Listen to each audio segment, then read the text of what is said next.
ለስመ አምላኪየ በማኅሌት ወአብዮ በስብሐት ወአብዮ በስብሐት ወአብዮ በስብሐት ወአብዮ በስብሐት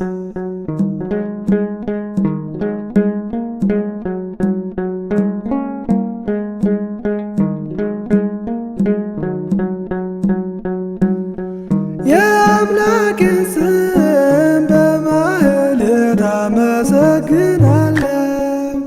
የአምላክን ስም በማኅሌት አመሰግናለሁ። በምስጋናም ከፍ ከፍ አደርገዋለሁ። በምስጋናም ከፍ ከፍ አደርገዋለሁ። በምስጋናም ከፍ ከፍ አደርገዋለሁ። በምስጋናም ከፍ ከፍ አደርገዋለሁ። ስልጣኑ ዲበ መትከፍቱ ሎቱ ስብሐት ወአኮቴት እለ ወባርኮት ውዳሴ ወማኅሌት ይእዜኒ ወዘልፈኒ ወለዓለመ።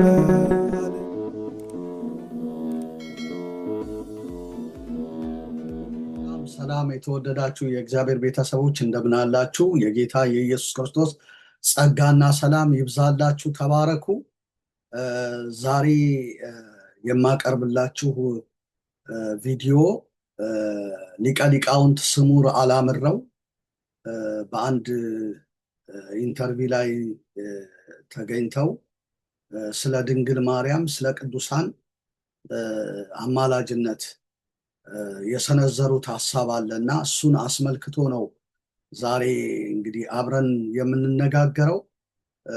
በመጀመሪያ እስቲ እሳቸው ያሉትን እንስማና ከዛ በኋላ እኔ ተመልሼ በጉዳዩ ላይ መልስ ሰጥበታለሁ። ክብር ለእግዚአብሔር ለአምላካችን ይሁን። ወደ ቪዲዮ መልሳችኋለሁ።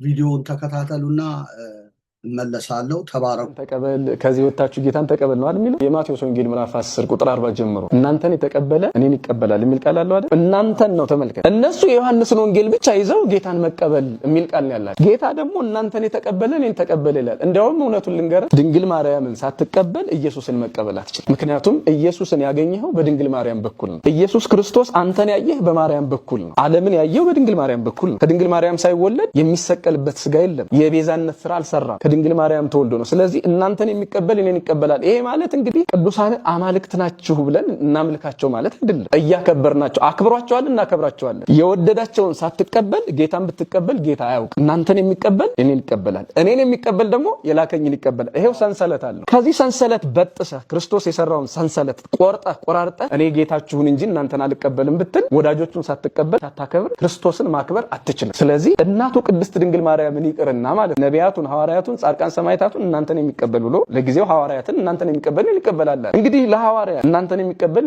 ተቀበለ ካላቸው መቀበል ማለት እኮ ማክበር ማለት ነው። እነሱን መስማት ማድመጥ ማለት ነው፣ ሌላ ነገር አይደለም። ድንግል ማርያምን እያንቋሸሸ ለክርስቶስ መሶቡ የሆነች እናቱ የሆነች ድንግል ማርያምን ጠልቶ ወይም ደግሞ እሷን አልፈልግም ብሎ የክርስቶስ አገልጋይ ነኝ የክርስቶስ ወዳጅ ነኝ ይሄ በራስ ላይ መቀለድ ነው። ስለዚህ እውነቱ ድንግል ማርያምን የአምላክ እናት አድርገህ አማላጅ አድርገህ እሱ ያከበራት መሆኑን አምነህ ክርስቶስን እቀበላለሁ ካላል ክርስቶስ ራሱ አይቀበልህም።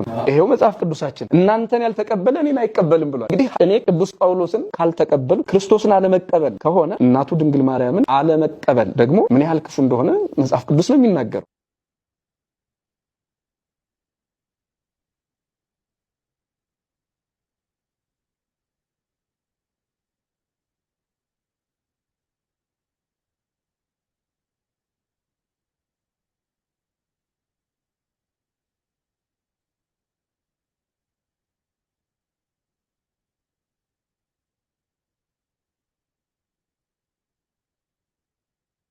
እሺ እግዚአብሔር አምላክ የተመሰገነ ይሁን ለዘላለም። ሊቀ ሊቃውንት ስሙር አላምረው እንግዲህ በእንዲህ መልኩ ስለ ቅዱሳንም ሆነ ስለ ድንግል ማርያም ምንነት ማንነት አብራርተዋል። እንግዲህ በእድሜ ክልል ደረጃ ስናይ ሊቀ ሊቃውንት ስሙር አላምረው ጎልማሳ ሰው ናቸውና አንተ ብዬ ብጠራ ቅር እንደማይሰኝ በጣም ተስፋ አደርጋለሁ። ለማዋረድ ወይም ደግሞ ክብርን ለመቀነስ ብዬ ሳይሆን በእድሜ ደረጃ ብዙም የተራራቀ ከኛ ጋራ ስለሌለው አንተ ብዬ ብጠራው አይ ቲንክ ጥሩ ነው ብዬ አስባለሁ። ለመናገርም ለሁሉም ነገር ይመቻል። እግዚአብሔር አምላክ ስሙ ለዘላለም ይባረክ። ስለዚህ አንተ በማለት ምላሽ እሰጣለሁ። እንግዲህ ሊቀ ሊቃውንት ስሙር አላምረው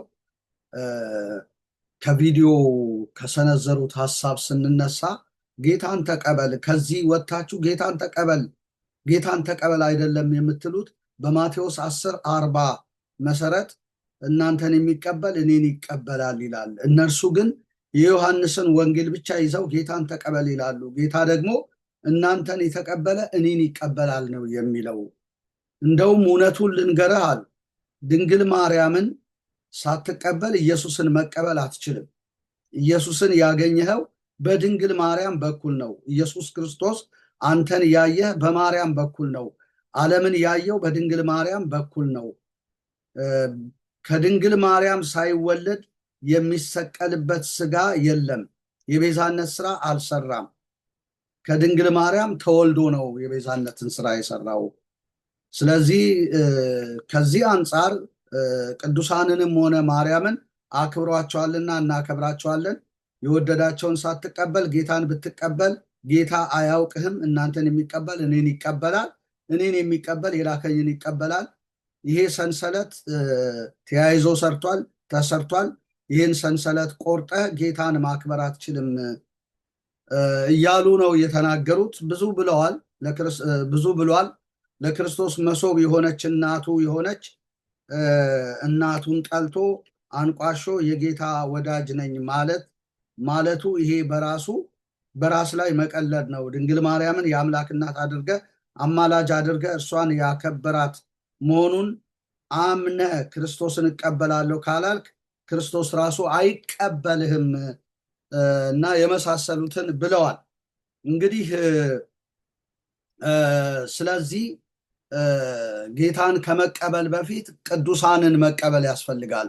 ድንግል ማርያምን መቀበል ያስፈልጋል። ድንግል ማርያምንም ሆነ ቅዱሳንን ሳንቀበል ጌታን እንቀበላለን ማለት ዘበት ነው ብለው ነው የተናገሩት። በዚህ አውድ ነው የተናገሩት እና ማቴዎስ 10:40ንም የጠቀሰው ከዛ አንጻር ነው። እናንተን የሚቀበል እኔን ይቀበላል ይላል እና ቅዱሳንን ሳትቀበሉ እንዴት ነው ጌታን የምትቀበሉት?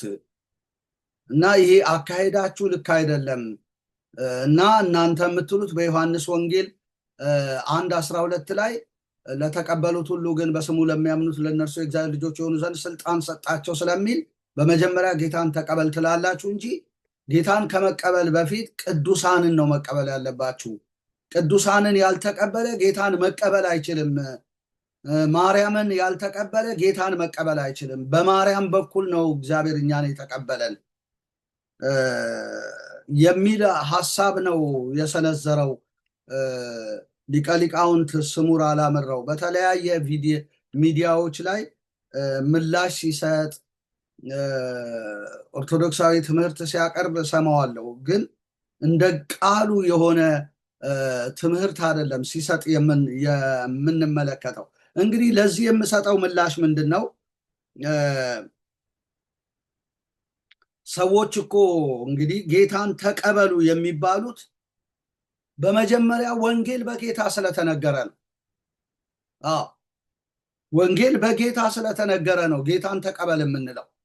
ወንጌል በጌታ ነው የተነገረው። ቅዱሳን እኮ ከጌታ በኋላ የመጡ ናቸው። እኔ አይደለሁም ያልኩት፣ መጽሐፍ ቅዱስ ነው ያለው። ዕብራውያን ምዕራፍ 2 ቁጥር 3 እና 4 ላይ ሄደን ብንመለከት ወንጌል በመጀመሪያ በጌታ የተነገረ ነበረ፣ የሰሙትም ለእኛ አጸኑት ብሎ ነው የሚናገረው። ከዛ መንፈስ ቅዱስን በማደል አብሮ እንደመሰከረለት ይሄው ቃሉ ይነግረናል። እግዚአብሔር አምላክ የተመሰገነና የተባረከ ይሁን። ዕብራውያን ምዕራፍ 1 ቁጥር 1 ጀምሮ ሄደን ስናይ ስለዚህ ከሰማነው ነገር ምናልባት እንዳንወሰን ለእርሱ አብልጠን ልንጠነቀቅ ያስፈልገናል። በመላእክት የተነገረው ቃል ጽኑ ከሆነ መተላለፍና ለመታዘዝ ሁሉ የጽድቅን ብድራት ከተቀበለ እኛስ እንዲህ ያለውን ታላቅ መዳን ቸል ብንል እንዴት እናመልጣለን? የምንድነው ገድል ሰምተን አይደለም፣ ድርሳን ሰምተን አይደለም። የምንድነው ወንጌል ሰምተን ነው።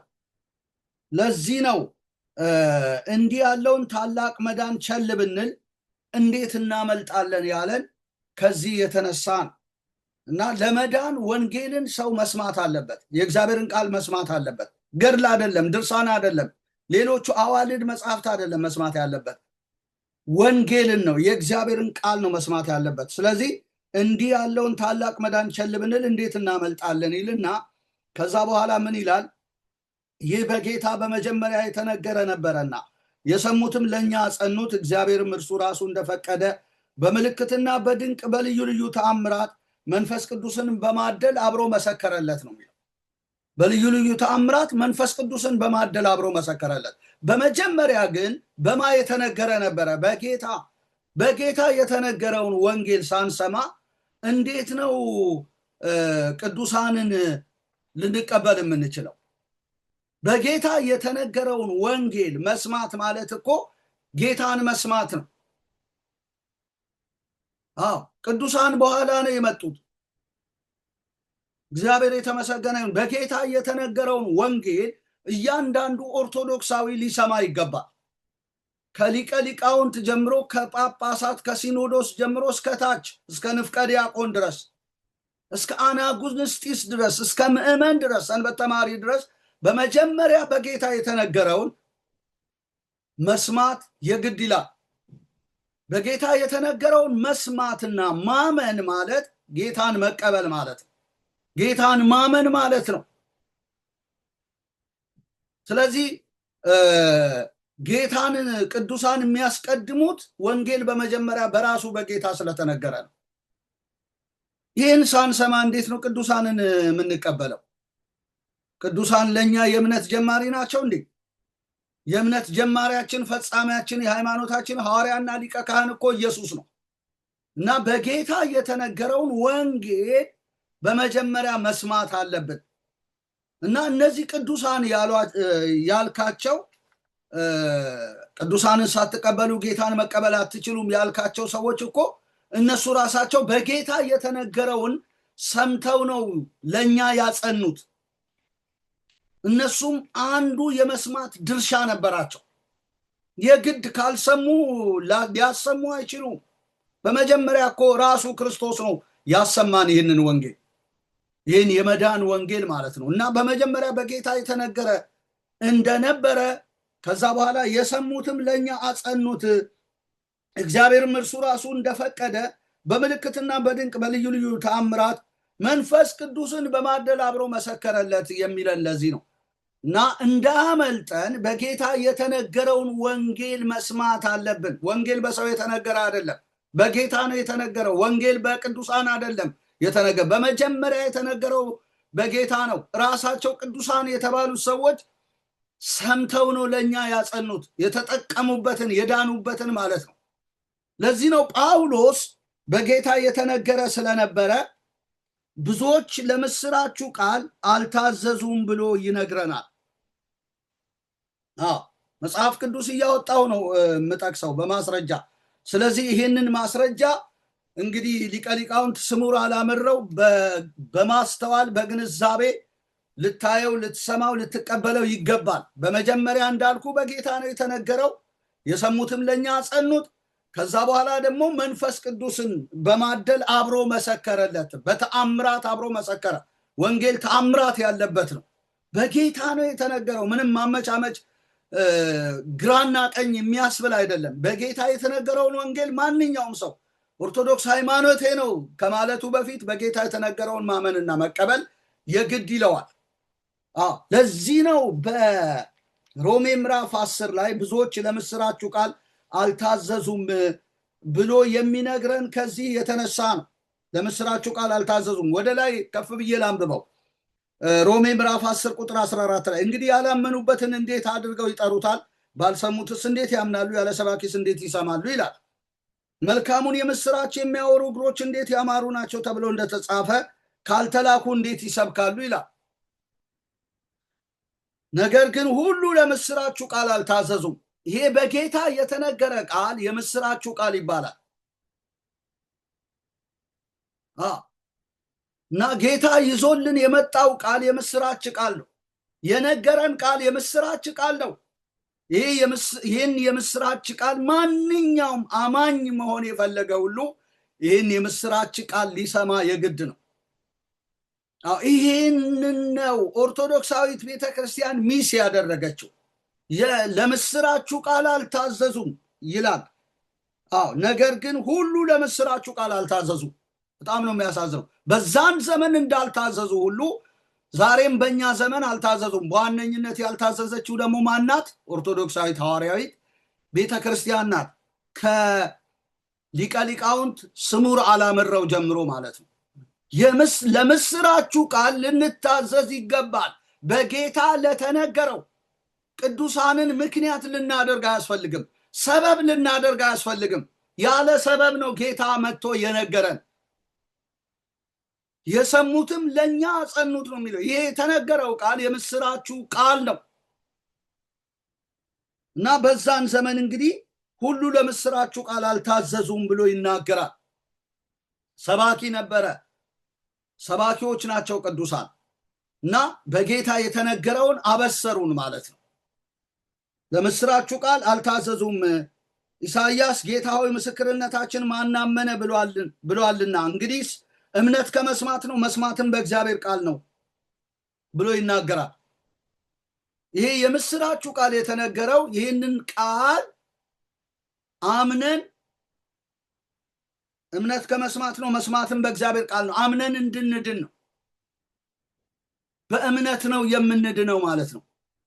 ምንድነው መስማት ያለበት? ስለዚህ አማኝ ይህን የምስራቹን ቃል ነው። የእግዚአብሔር እምነት የሚመጣው ከእግዚአብሔር ቃል ነው። አሰርገሰሱን ሁሉ ልናምን አንችልም። ነገር ግን በእግዚአብሔር ቃል የሆነ እምነት አለን። አንዱ በእግዚአብሔር ቃል የሆነ እምነት የምስራቹ ቃል ነው። ለምስራቹ ቃል መታዘዝ አለብን። የተነገረውን እንደ እግዚአብሔር ቃል የተነገረውን የምስራቹን ቃል አምነን መቀበል አለብን። እምነት ከመስማት ነው፣ መስማትን በእግዚአብሔር ቃል ነው ብሎ ይናገራል።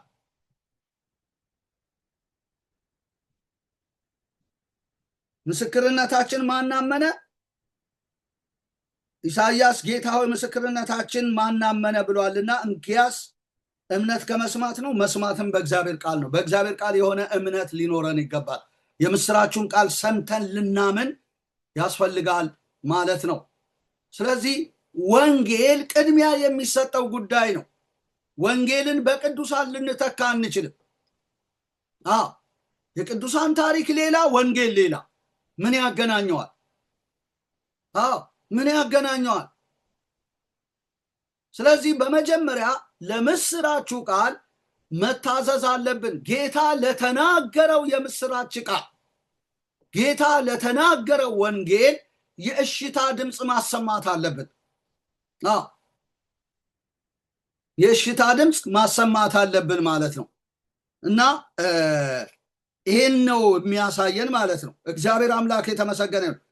እና ብዙዎች ለምስራቹ ቃል አልታዘዙም ብሎ ይናገራል። የምስራቹ ቃል ምንድን ነው ብለን ስንል ክርስቶስ ሞተ፣ ተቀበረ፣ ተነሳ ነው የምስራቹ ቃል። እግዚአብሔር የተመሰገነ ነው። ይሄ የቤተ ክርስቲያን ዋነኛ ድምጿ ሊሆን ይገባል። የማንኛውም ቤተ ክርስቲያን፣ በክርስቶስ ያመነች ቤተ ክርስቲያን ዋነኛዋ ድምጿ መልእክቷ ሊሆን ይገባል። እግዚአብሔር አምላክ የተመሰገነ ይሁን ለዘላለም።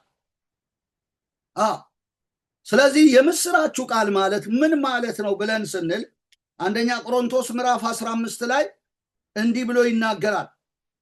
እኔ ደግሞ ቁጥር 3 እኔ ደግሞ የተቀበልሁትን ከሁሉ በፊት አሳልፌ የሰጠኋችሁ እንዲህ ብዬ መጽሐፍ እንደሚል ክርስቶስ ስለ ኃጢአታችን ሞተ ተቀበረ፣ መጽሐፍም እንደሚል በሶስተኛው ቀን ተነሳ። ይሄ ነው የምስራቹ ቃል። ሞቶ አልቀረም ኢየሱስ። በሶስተኛው ቀን ምን ሆነ? ተነሳ።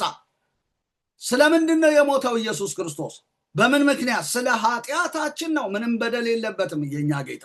ስለ ኃጢአታችን ሞተ ይላል፣ ተቀበረ ይላል፣ በሶስተኛው ቀን ተነሳ። ባይነሳ ኖሮ የምስራች ቃል ልንል አንችልም። ክርስቶስ ግን ተነስቷል። ስለዚህ የኛ ታሪክ ያለው በሞተው በተቀበረው በኢየሱስ በሶስተኛው ቀን በተነሳው ጌታ ውስጥ ነው። የኛ ታሪክ ያለው የአንድ አማኝ ታሪክ ያለው በዛ ውስጥ ነው። ክርስቶስ ስለ በደላችን ሞተ ተቀበረ ካለ በኋላ በሶስተኛው ቀን ተነሳ። ከዛ ለኬፋ ታየ፣ በኋላም ለ12ቱ፣ ከዚያም በኋላ ከ500 ለሚበዙ ወንድሞች በአንድ ጊዜ ታየ እያለ ይናገራል። በመጨረሻም ጭንጋፍ ለመሆነው ለኔ ከሁሉ ለማንስ ታየኝ እያለ ይናገራል። ተነሳ። ክርስቶስ ለራሱ አልሞተም፣ ለራሱ አልተቀበረም፣ ለራሱ አልተነሳም። የሞተው የተቀበረው ለኛ ነው፣ የተነሳው ለኛ ነው። ስለ በደላችን ነው የሞተው። ይሄው በግልጽ ያስቀምጠዋል። መጽሐፍ እንደሚል ክርስቶስ ስለ ኃጢአታችን ነው የሚለው። ስለ ኃጢአታችን ሞተ ተቀበረ፣ በሶስተኛው ቀን ተነሳ ይላል። የምስራች ቃል ይሄ ነው። ኢየሱስ ሞቶ ተቀብሮ አልቀረም፣ በሶስተኛው ቀን ተነስቷል። እግዚአብሔር አምላክ የተመሰገነ። የተነሳው ደግሞ እኛን ስለማጽደቅ ነው። እንደውም በሮሜ መጽሐፍ ላይ ሄደን ስንመለከት ሮሜ ምዕራፍ 4 ላይ ስንሄድ እንዲህ ብሎ ይናገራል። ስለዚህም ደግሞ ጽድቅ ሆኖ ተቆጠረለት ይላል። ሮሜ 4 ቁጥር 22 ላይ ስለዚህ ደግሞ ጽድቅ ሆኖ ተቆጠረለት። ነገር ግን ተቆጠረለት የሚለው ቃል ስለ እርሱ ብቻ የተጻፈ አይደለም፣ ስለ እኛም ነው እንጂ። ስለ እርሱ ብቻ የተጻፈ አይደለም ማለት ስለ አብርሃም ብቻ የተጻፈ አይደለም። ጽድቅ ሆኖ ተቆጠረለት የሚለው ስለ እኛም ነው እንጂ ይላል። ለምን? እኛ የአብርሃም እምነት ነው ያለን። ስለ እኛም ነው እንጂ ካለ በኋላ ስለ እኛም ነው እንጂ ስለ በደላችን አልፎ የተሰጠውን እኛን ስለ ማጽደቅ የተነሳውን ጌታችን ኢየሱስን ከሙታን ባስነሳው ለምናምን ለእኛ ጽድቅ ሆኖ ይቆጠርልናል ይላል። ይሄ ነው የምስራች ቃል። ኢየሱስ ክርስቶስ ስለ በደላችን ነው የሞተው። ከዛስ በኋላ ሞቶ አልቀረም፣ እንደገና ደግሞ እኛን ስለ ማጽደቅ ከሙታን ተነሳ። እግዚአብሔር የተባረከ ይሁን። ይህንን ለምናምን ጽድቅ ሆኖ ይቆጠርልን ዘንድ አለው ብሎ ይናገራል። ይሄ ነው የምስራች። አንድ ሰው ኢየሱስ ስለ በደሌ ሞቷል፣ እኔን ስለ ማጽደቅ ተነስቷል ብሎ ሲያምን ጽድቅ ሆኖ ይቆጠርለታል። ገዳም መሄድ ሳይጠበቅበት፣ መልካም ስራ መስራት ሳይጠበቅበት። ለዚህ ነው ኤፌሶን 2:8 ላይ ማንም እንዳይመካ ከስራ አይደለም ጸጋው በእምነት አድኗቸዋል የሚለን ለዚህ ነው። እና አሁን ኦርቶዶክሳዊት ሐዋርያዊት ቤተክርስቲያን በእውነት ክርስቶስ ስለ በደሌ ነው የሞተው እኔን ስለ ማጽደቅ ነው የተነሳው ብላ ታምናለች? ብታምንማ የቅዱሳን ቃል ኪዳን እያለች እንደገና ደግሞ ጽዋ እያለች ማነባለ ሳምንት እያለች የተለያየ ነገር ገዳም እየሰራች እንጨት ፈልጠ አሻሮ ቆልተ ትድናለ ምናምን እያለች አትሄድም። ስለ በደሏ አልፎ የሞተውን እርሷን ስለ ማጽደቅ የተነሳውን ኢየሱስን በማመን ጽድቅ ሆኖ ይቆጠርላታል፣ ታርፋለች። ጽድቅ ሆኖ ይቆጠራል ማለት ትድናለች ማለት ነው። ይሄ ነው የምስራች። በኢየሱስ ሞትና ትንሣኤ ነው የዳን ነው። ለዚህ ትንሣኤ ለምስራቹ ቃል ግን ሁሉም አልታዘዙም ብሎ ይናገራል። አለመታደል ሆኖ ማለት ነው። በጣም ነው የሚያሳዝነው። ስለዚህ አሁን በቃ ጻድቃንን የተቀበለ ጻድቃንን ሳትቀበሉ ቅዱሳንን ሳትቀበሉ ክርስቶስን መቀበላችሁ ማለት እኮ ለምስራቹ ቃል አልታዘዝም ማለት ነው። ዋናው እኮ ቅዱሳን እኮ ከምስራቹ ቃል በኋላ የመጡ ናቸው። ወንጌል እኮ በመጀመሪያ በጌታ ነው የተነገረው። የጌታ አማኞች እኮ በጌታ የተነገረውን የምስራቹን ቃል አምነው የጸደቁ የዳኑ ናቸው። የቱ ነው መቅደም ያለበት? ቅዱሳን ናቸው ወይስ በጌታ የተነገረው ወንጌል? ቅዱሳን የምንላቸው ራሳቸው እኮ ሰምተው ያጸኑ ናቸው። ከወንጌል በላይ ምን አለ? ከምስራቹ ቃል በላይ ምን አለ? የዳንበት እውነት እኮ ነው ይሄ። የጸደቅንበት ኢየሱስ ደግሞ ስለ በደላችን የሞተበት እኛን ስለ ማጽደቅ የተነሳበት እኮ ነው። ጽድቅ ሆኖ እንዲቆጠርልን የሆነበት እውነት ነው የምስራቹ ቃል። ስለዚህ ፕሊስ ሊቀ ሊቃውንት በጣም ብዙ ደክመሃል በቆሎ ትምህርት ቤት በመጽሐፍ ትርጓሜ። ይሄ ይጠፋሃል ብዬ አላስብም። ይሄንን ልናስረዳ አስፈላጊ አይደለም። ራስ መጽሐፉን አይተህ ልትገነዘብ ነው የሚገባው እንጂ ሽንጥን ገትረ ቅዱሳንን ካልተቀበላችሁ ክርስቶስን መቀበል አትችሉም፣ አያውቃችሁም፣ ድንግል ማርያምን ሳትቀበሉ እንዴት ይባላል? በመጀመሪያ በጌታ የተነገረውን ወንጌል ልንቀበል አያስፈልግም? ስለ በደላችን የሞተውን እኛን ስለማጽደቅ የተነሳውን ኢየሱስን ልንቀበል አይገባም? ጸድቀናል ልንል አይገባም? ድነናል ልንል አይገባም? ስለ በደሌ ነው ኢየሱስ የሞተው የተቀበረው በሶስተኛው ቀን የተነሳው ልንል አይገባም? ይሄ እኮ ዋነኛ ታሪካችን ነው። ይሄ ካልተሰበከ ቤተክርስቲያን አለች በህይወት ማለት አልችልም። ቅዱሳን እኛ የምናውቃቸው እኮ ይሄንን የምስራች ቃል የሰበኩ ናቸው። የሰሙትም ለእኛ ጸኑት የተባለላቸው ይህንን ነው የሰብከው ቅዱሳን የተባሉት። ወዴት ነው? እኛን ስለ ማጽደቅ የተነሳውን ለምናምን ለእኛ ጽድቅ ሆኖ ይቆጠርልን ዘንድ አለው ብሎ ነው የሚናገረው። እንደገና ሁለተኛ ቆሮንቶስ ምዕራፍ 5 ላይ እንዲህ የሚል ቃል አለ። የመጽሐፍ ቃል ስለሚናገር አናፍርም በመጽሐፉ ቃል። ሁለተኛ ቆሮንቶስ ምዕራፍ 5 ላይ እግዚአብሔር በክርስቶስ ሆኖ ዓለሙን ከራሱ ጋር ያስታርቅ ነበር፣ በእኛም የማስታረቅ ቃል አኖረ። ዓለሙን ከራሱ ጋር በማን ያስታረቀው? በክርስቶስ። ይሄ ነው የምስራች ቃል የሚባለው። ስለዚህ በመጀመሪያ ሰዎች በክርስቶስ የታረቁበትን የምስራች ቃል አሜን ብለው መቀበል አለባቸው። አሜን ብሎ መቀበል ማለት ስለ በደሌ ሞተሃል፣ ተቀብረሃል፣ እኔን ስለ ማጽደቅ ተነስተሃል፣ በክርስቶስ ነው ካንተ ጋር የታረቅኩት ብሎ አሜን ብሎ ማረፍ ያስፈልጋል። እርቅን ማወጅ ያስፈልጋል። ታርቄያለሁ፣ ድኛለሁ ማለት ይገባል ለአንድ አማኝ ማለት ነው። በደላቸውን አይቆጥርባቸውም፣ በእኛም የማስታረቅ ቃል አኖረ ካለ በኋላ እንግዲህ እግዚአብሔር በእኛ እንደሚማልድ ስለ ክርስቶስ መልእክተኞች ነን፣ ከእግዚአብሔር ጋር ታረቁ ብለን ስለ ክርስቶስ እንለምናለን። የታረቀ ነው ታረቁ ብሎ የሚለምን ሰው ሳይታረቅ ቅዱስ ሊባል አይችልም። የታረቀ ነው ታረቁ ብሎ የሚለምን የሚሰብክ ማለት ነው። ታረቁ ብለን እንለምናለን ብለው ቅዱሳን የሆኑት እነ ጳውሎስ ይህን ተናገሩ ማለት ነው። ከዛስ በኋላ እኛ በእርሱ ሆነን የእግዚአብሔር ጽድቅ እንሆን ዘንድ ኃጢአት ያላወቀውን እርሱን ስለኛ ኃጢአት አደረገው። በእርሱ ሆነን የማን ጽድቅ እንሆን ዘንድ? የእግዚአብሔር ጽድቅ እንሆን ዘንድ ይላል። የእግዚአብሔር ጽድቅ ተብለን የተቆጠርነውና የሆነው በእርሱ ነው።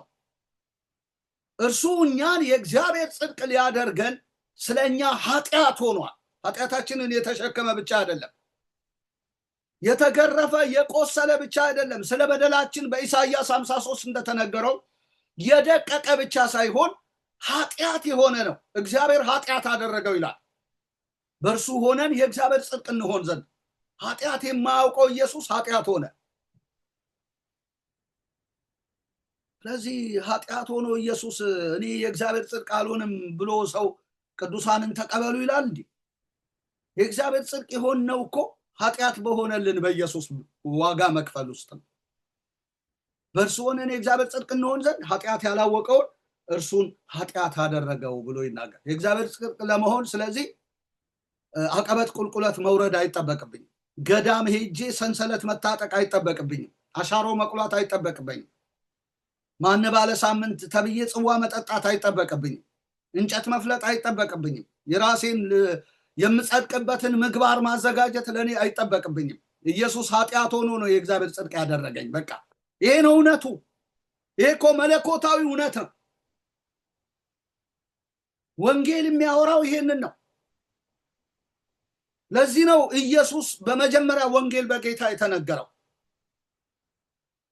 ጌታ የተናገረው ወንጌል ይሄ ነው። በጌታ የተነገረው ወንጌል ይሄ ነው። ስለ በደላችን ሞተ፣ ተቀበረ፣ እኛን ስለማጽደቅ በሶስተኛው ቀን ተነሳ። ወንጌል ይሄ ነው። የምስራቹ ቃል ይሄ ነው። ይህን የተነገረውን ወንጌል ልንቀበል ይገባል። ለተቀበሉት ሁሉ ግን በስሙ ለሚያምኑት ለእነርሱ የእግዚአብሔር ልጆች የሆኑ ዘንድ ስልጣን ሰጣቸው። ይህን ወንጌል ሳንቀበል ቅዱሳን ብንል አያቀንም እግዚአብሔር። ይህን ነው የሚናገረው የእግዚአብሔር ቃል። እንደገና ወንጌል ደግሞ ምንድን ነው? ሮሜ 1:1-6 ላይ ለእግዚአብሔር ወንጌል ተለየ ብሎ ይናገራል ጳውሎስን። ለእግዚአብሔር ወንጌል ተለየ። ከ1 ጀምሮ ስናነብ ሮሜ 1 ከቁጥር 1 ጀምሮ ስናነብ ሐዋርያ ሊሆን የተጠራ የኢየሱስ ክርስቶስ ባሪያ ጳውሎስ በነቢያቱ በቅዱሳን መጽሐፍት አስቀድሞ ተስፋ ለሰጠው ለእግዚአብሔር ወንጌል ተለየ ይላል። ለእግዚአብሔር ወንጌል ተለየ። ወንጌል የእግዚአብሔር ነው። ወንጌል የመላእክት አይደለም። ወንጌል የሰዎች አይደለም። ወንጌል የእግዚአብሔር ነው። ለእግዚአብሔር ወንጌል ተለየ። ይህም ወንጌል በስጋ ከዳዊት ዘር ስለተወለደው እንደ ቅድስና መንፈስ ከሙታን መነሳት የተነሳ በኃይል የእግዚአብሔር ልጅ ሆኖ ስለተገለጠው ስለ ልጁ ነው። ስለ ልጁ የሆነውን ወንጌል የእግዚአብሔር ወንጌል ሰዎች መቀበል አለባቸው። ጳውሎስ ከመቀበል አልፎ ለዚህ ወንጌል ለእግዚአብሔር ወንጌል ተለየ። ከፈሪሳዊነት ወጥቶ ማለት ነው። ወንጌል ስለ ልጁ ነው። ወንጌል ስለ ኢየሱስ ነው። ስለ ኢየሱስ ወንጌል ሊነገር ይገባል በየትኛውም አደባባይ። ስለ ኢየሱስ ከዚህ መጽሐፍ ጀምሮ ይላል እኮ የሐዋርያት ሥራ ምዕራፍ 8 ቁጥር 35 ላይ ስለ ኢየሱስ ወንጌል ሰበከለት። ወንጌል ስለ ኢየሱስ ነው። ወንጌል ስለ ልጁ ነው። ልጁ ደግሞ ምን አድርጓል? ስለ ኃጢአታችን ሞቷል፣ ተቀብሯል። ከዛስ በሶስተኛው ቀን ተነስቷል። ወንጌል ስለ ኢየሱስ ነው። ተነስቷል። እኛን ስለ ማጽደቅ ተነስቷል። በእርሱ ሆነን ከዚህ የተነሳ የእግዚአብሔር ጽድቅ ሆነናል። እና ይህንን ወንጌል ራሱ ክርስቶስ ጌታችን ነው የሰበከው። ከሱ የሰሙ ደግሞ ለእኛ አጸኑት ማለት ነው። ስለዚህ በመጀመሪያ ይህን ወንጌል ነው ሊቀ ሊቃውንት ስሙር አላምረው ቅድሚያ ወስደ ልትሰብክ የሚገባው። ቅዱሳንን ማለት አማኙን ለምስራቹ ቃል ታዘው የዳኑትን ሰዎች ቅዱሳንን አልተቀበላችሁም ብለህ ልትከሳ ይገባል። ክርስቶስን ስለተቀበሉ እኮ ነው ቅዱሳንን የተቀበሉት። እና ለዚህ ወንጌል ነው መታተር ያለብህ። አንተ የተማርክ ሰው ነህ አይደለም? ጥሩ አማርኛ ታወራለህ፣ ግን መጽሐፉን አይደለም እያወራ ያለው።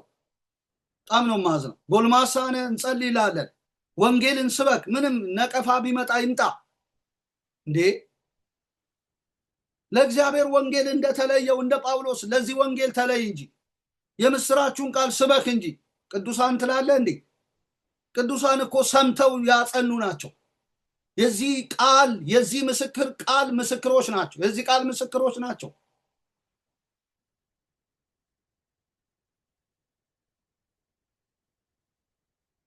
እንጂ ዋነኞች አይደሉም።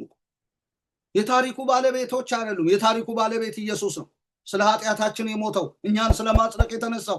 ይህን ካልሰበክን ወንጌልን ባልሰብክ ወዮልኝ ያለው እኮ ጳውሎስ ለዚህ ነው።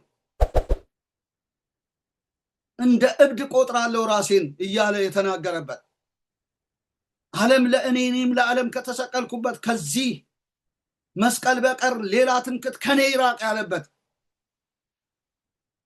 እንደገና ደግሞ ከኢየሱስ ክርስቶስ በቀር እሱም እንደተሰቀለ ሌላ ነገር እንዳለው ቆርጬ ነበርና ወደ እናንተ በመጣሁ ጊዜ በቃል እና በጥበብ ብልጫ ለእግዚአብሔር ምስክርነቴን ለእናንተ እየነገርኩ አልመጣሁም።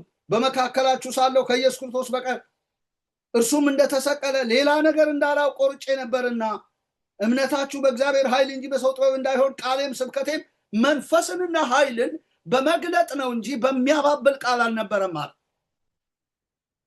ሌላ ነገር ከኢየሱስ በቀር ሌላ ነገር እንዳለው ቆርጬ ነበር። ወንጌል ኢየሱስ ስለሆነ እኮ ነው። አሁን ኢየሱስን ነው መስበክ ያለብን። ቅዱሳንም ቢሆኑ ኢየሱስን ካልሰበኩ ቅዱሳን ልንላቸው አንችልም።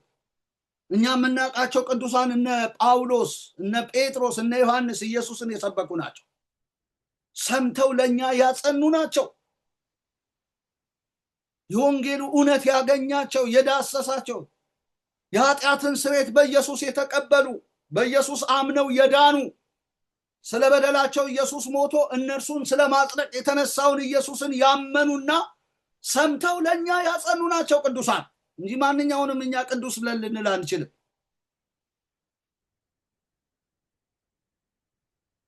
እግዚአብሔር አምላክ የተባረከና የተመሰገነ ይሁን። ወንጌል ምን እንደሆነ የምስራቹ ቃል ምን እንደሆነ እንግዲህ አብራርቻለሁ። ሊቀ ሊቃውንት ስሙር አላምረው አብራርቻለሁ። ይሄ ለሁሉ ሰው ግልጽ ነው ብዬ አስባለሁ። አይደለም ለተማርከው ለአንተ ቀርቶ እና በጌታ የተነገረውን ወንጌል ሳትሰብክ ዘመንህ ሊያልቅ እኔ በጣም አልናፍቅም። በእውነቴን ነው እንደ እብድ ሆነህ ልትሰብክ ይገባል ይሄን የምስራች ቃል እና እነዚህ ቅዱሳን የምትላቸው ይሄንን ሰምተው ያጸኑ ናቸው። የምስራቹን ቃል የሰበኩ ናቸው።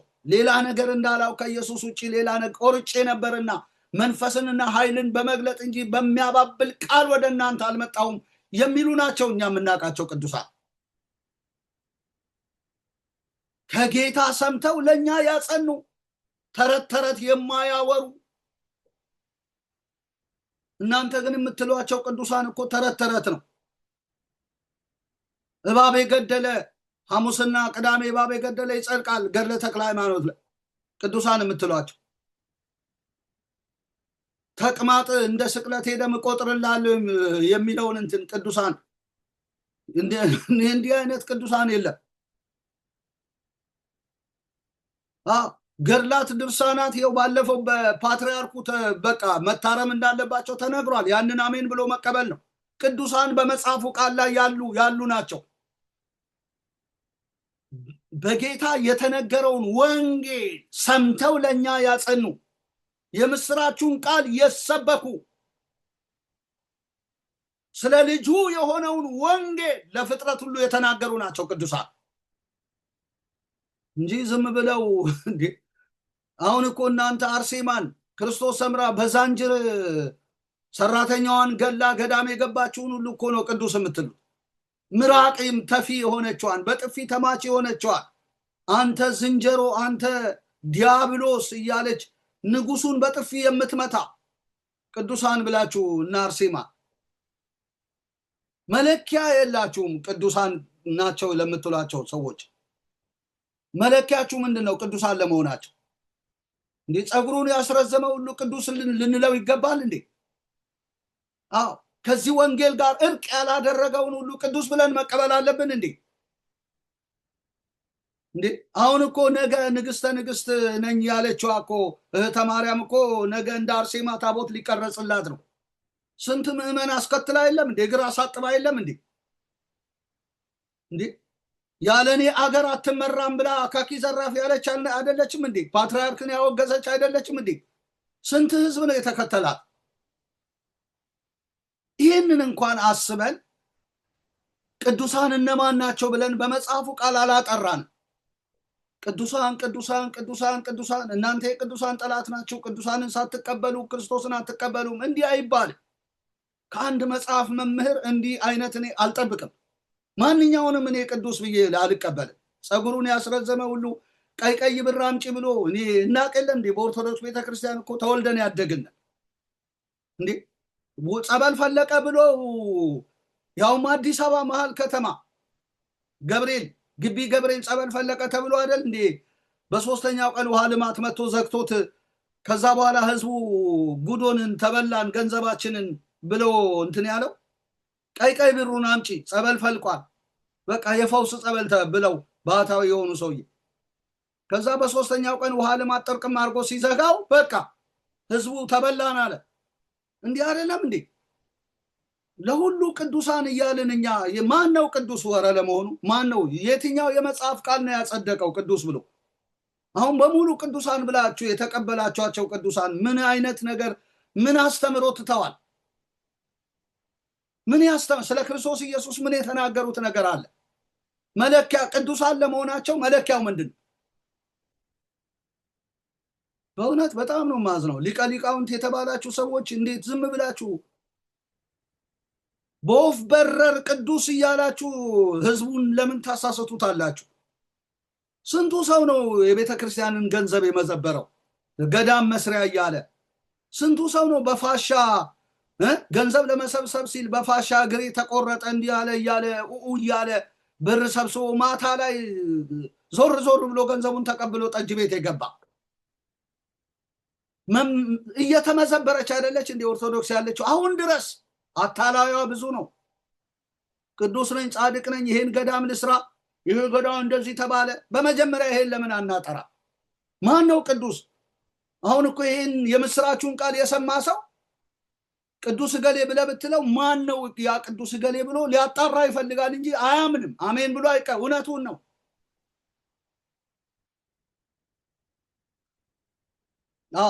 ስለዚህ በመጀመሪያ ስለ ቅዱሳን ከማውራታችን በፊት በመጀመሪያ የተነገረውን ወንጌል አሜን ብለን ልንቀበል ይገባል።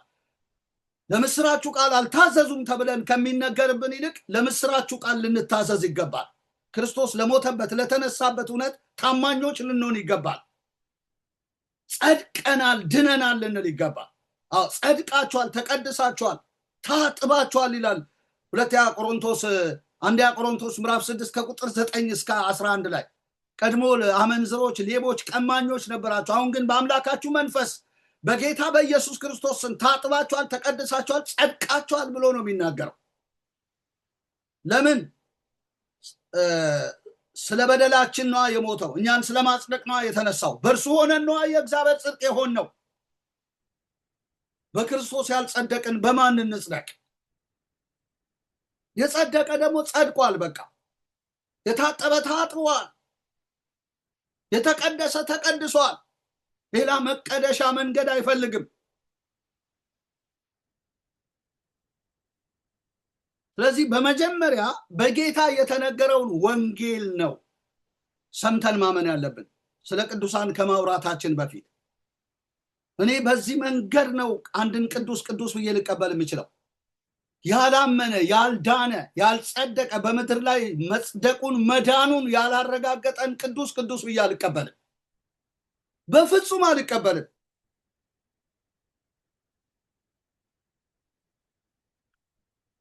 ይህንን በመጀመሪያ እንግዲህ ልናገር እፈልጋለሁ። እግዚአብሔር አምላክ የተመሰገነ ይሁን። እንደ እግዚአብሔር ቃል ነው የተናገርኩት።